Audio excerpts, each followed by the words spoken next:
I will warn you now that what I'm about to describe, some of it will be hard to hear. I will also warn you that I'm going to play some tape in a couple of minutes that many people will find hard to watch. I certainly did. But when this story broke today, even though there are stories of this type that seem like they break all the time, this one in particular just seemed to stop the news in its tracks. Certainly for everybody who works on this show, it stopped us all in our tracks. Just kind of, you can't really move on once you've seen something like this. What this is about is something that happened in Louisiana just over 2 years ago. And in West Monroe, Louisiana, there's a hospital there called Glenwood Regional Medical Center. And that night, May 10th in 2019, the emergency room at that hospital received an ambulance. And the ambulance held a 49-year-old man who was handcuffed to a gurney. He was already deceased when the ambulance pulled into Glenwood Regional Medical Center, and they wheeled him into the ER. The ambulance was accompanied by Louisiana State Police. And the police that night told the emergency room doctor who was attending this ambulance that the man who was dead in the ambulance had died on impact when he crashed his car into a tree. That was the explanation for why this man was dead when he arrived at the ER. And the doctor examined the body, examined the man who'd been brought in the ambulance, noted in his doctor's notes that the man was covered in blood and covered in bruises. But he also noted that the man had 2 taser prongs hanging out of his back. Wait a minute. This is supposedly a car crash casualty. What? They're saying he crashed into a tree, died on impact. What, did the tree tase him after he hit it? The ER doctor noted all this in his notes and actually wrote in his notes that night, he wrote, quote, "does not add up." Because, right, it did not add up. And yet that really was the official explanation that Louisiana State Police tried to go with for how a 49-year-old barber from in West Monroe, Louisiana, a man named Ronald Greene, that's the story they tried to tell about how he died that night.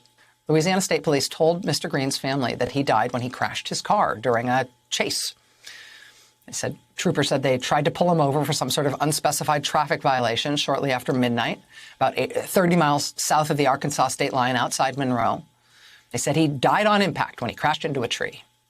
It took the ER doctor pointing out the freaking taser prongs still hanging out of his back. It took Mr. Greene's family filing a wrongful death suit for police to admit that, yes, okay, something else might have happened. No, they can't come up with an explanation for how the tree fired those taser prongs into him. Police released a 1-page new report with a new explanation that said, quote, Greene was taken into custody after resisting arrest and a struggle with troopers. And then inexplicably, he became, quote, unresponsive. He became unresponsive and died on his way to the hospital. The report did not describe any use of force by the troopers in this instance. And that was literally all the Louisiana State Police said about the death of Ronald Greene. That's all they have ever said. To this day, more than 2 years later, the Louisiana State Police have still given no further explanation of Ronald Greene's death in their custody. And crucially, for all of this time, they have refused to release the troopers' body camera footage from that night. It took 474 days after Mr. Greene died for the state police to even open an internal investigation into what happened. And that was only when their hand was forced. Summer of protests over the police murder of George Floyd in Minneapolis had put the spotlight back on cases like Mr. Greene's. Perhaps more presciently, in terms of seeing what impact it might have, Mr. Greene's family also took the radical step of releasing graphic photos to the public in an effort to demonstrate to the public that the police explanation of what killed Ronald Greene was a ridiculous explanation. They released photos of the condition of the body when they received it. They showed deep bruises, deep cuts to Ronald Greene's face and scalp. They also showed his vehicle. They released a photo of his vehicle. It's the car he'd been driving the night that he died, showed that the car was only mildly damaged. The airbags hadn't deployed. This was not a car that had been involved in a major crash that had mortally wounded its driver. In the midst of all of this, the Justice Department announced that it had opened a civil rights investigation into Ronald Greene's death. Can you imagine how bad a case has to look for the Trump Justice Department to open a civil rights investigation? Really? Did they even do that? And still, the Louisiana State Police would not say anything else about Ronald Greene's death, wouldn't release the body cam footage, wouldn't afford any further explanation of what happened. Last September, they finally decided to fire one of the officers that was involved in Mr. Greene's death, although they would not say why they were firing him. Tragically, that officer died in a single-vehicle car crash just hours after he was told that he was fired. Days later, the Associated Press obtained audio of that same officer describing how he beat and choked Ronald Greene the night of his death. On a recording from his body cam microphone, that officer who was in the one car crash, was heard telling somebody very matter-of-factly that he, quote, beat the ever-living F out of Ronald Greene. He said, quote, choked him and everything else. He was spitting blood everywhere, and all of a sudden he just went limp. After that horrifying reporting, Ronald Greene's family was finally, after a year and a half, allowed to see the body cam footage from the night that he died. The family's attorney said that Mr. Greene's mother and sister wailed like they were at a funeral when they finally saw the footage. He said it was damning footage that showed the troopers choking and beating Ronald Greene, repeatedly jolting him with tasers, dragging him face down across the pavement. That attorney, Lee Merritt, who also watched the footage, told the Associated Press, quote, this family has been lied to the entire time about what happened. The video was very difficult to watch. It's one of those videos like George Floyd and even Ahmaud Arbery, where it is just so graphic. Well, today what happened is that today we learned to our collective horror that the attorney for the Greene family was right when he described it that way. Because today the Associated Press obtained and published edited excerpts from the Louisiana State Troopers body cam footage from the night that Ronald Greene died. And I will tell you that this stopped the news today for a reason. I'm going to show you some of what the AP published today. As I said, it is not a pleasure to watch. That is a grave understatement. It is disturbing to watch. And the nightmarish nature of the video of this incident is compounded by how long all of this was kept secret, how blatantly state troopers lied about what really happened. There is something even worse about the fact that we are only seeing this footage now more than 2 years after the fact. And not because the police finally decided to release it, but because a dogged reporter from the Associated Press was finally able to get it. And that's the only reason it has come out. Again, it is more than 2 years after this happened, and they have had this all the time. So here's the first bit of video we're going to play tonight. This is when police approach Ronald Greene's car. They have been chasing him. This is the chase has come to an end. I'll tell you again, this footage is excerpted and edited by the Associated Press. We don't have the raw tape.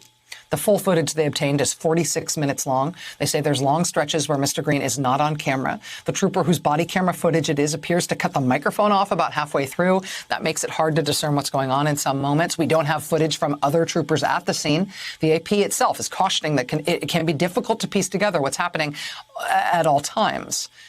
But in some of it, it's clear. Like in this clip where police first approach Ronald Greene's car, it certainly appears that he is not resisting and, in fact, is pleading with the troopers. Let me see your hands. Let me see your hands, mother. Come here, mother. I got. Get out. Okay. Come here, mother. Oh, Lord Jesus. Oh, get up. Let me see your hands. Get out. Okay.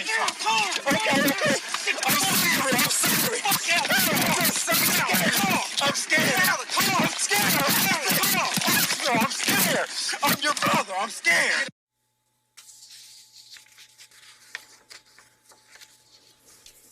It says at the end there, officer, I'm scared. I'm your brother. I'm scared.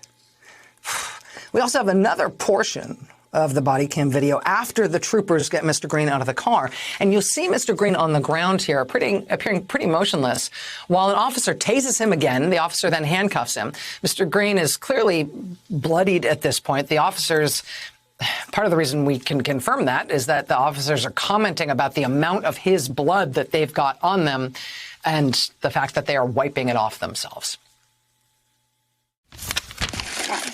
Officer, get on the ground! Get on the ground! Taser!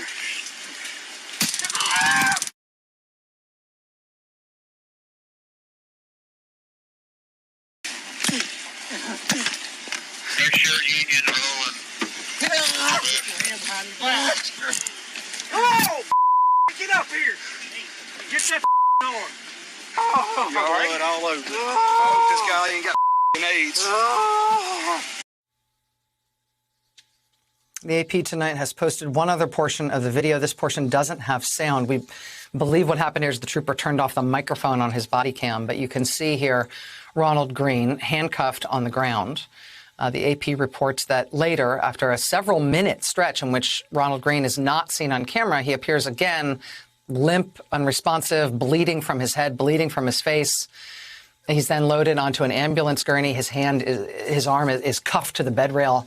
But here what you will see is an officer putting leg shackles on him. And then I'm not going to show you this part, but what you can see in part of this video is the officer dragging Mr. Greene by those leg shackles across the ground face down.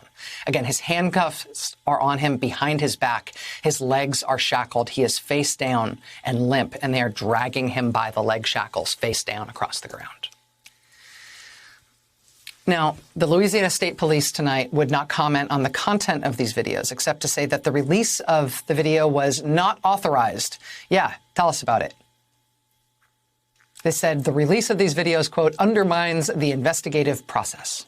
Yes, how is that investigative process going? Well, the officer who dragged Ronald Greene on his face by his leg shackles, he was suspended from duty for 50 hours for that offense. 50 hours. Another of the troopers is now on unpaid leave, but not for Ronald Greene's death. He and several other troopers from the same unit were arrested a few months ago for beating up other black men in their custody. They were also discovered to be bragging to each other over text messages about the violence they have inflicted on black men they have arrested. But there's also the federal investigation into Ronald Greene's death. There's also his family's lawsuit against the state police.